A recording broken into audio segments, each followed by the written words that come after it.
Back We got some. Okay. to another question because there wasn't enough space on the last one. So, Okay. back to the do you believe that there are divisions within the black community at Duke based on race and all that? There certainly were divisions within the black community based upon, you know what it was? It was, some of it was regional. So like a lot of the DC, it's a lot of DC cats that come to Duke, or I came to Duke at that point in time, and they certainly had a certain clique. It was like a lot of Jersey dudes, and we kind of like bonded together as well.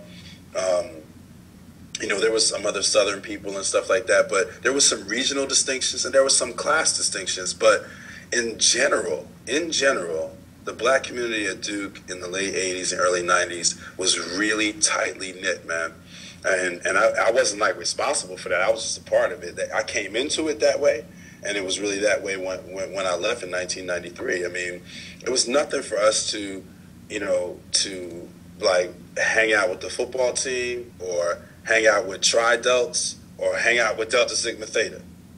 You know what I'm saying? I don't even know if they still have Tri-Delts there. Mm-hmm. It was nothing for us to hang out. We had a purple and gold party that we did every year with SAE. So the Qs, the SAE still have that spot on West Campus? Or did they get rid of the frats on West Campus? No, I still got them here. Yeah. The Qs would have an annual party with the SAEs. You know what I mean? And it was like fire. It was like one of the best parties you could be at. You know what I'm saying? So, and again, I don't know if it's like that right now, but it was certainly that way in the late 80s and early 90s. And so it was a very healthy experience. And again, you should make it clear here, I'm the respondent who had a great time at Duke. Maybe there's somebody else that had a shitty time there, you know what I'm saying? But my time there, I mean, I had a good time. Yeah.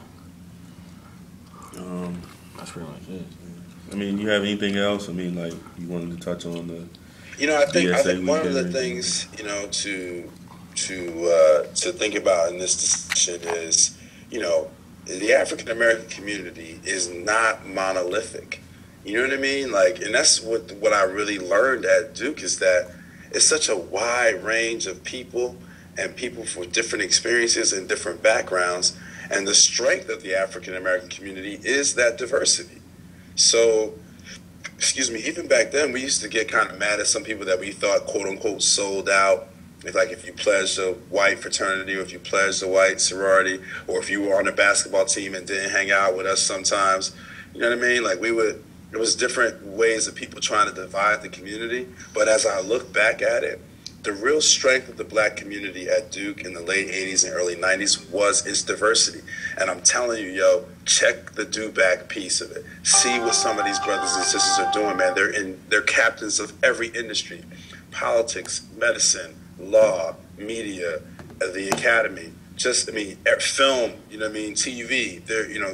Black Duke grads have their tentacles in every industry and every sector of society right now. I appreciate you doing the interview with us. No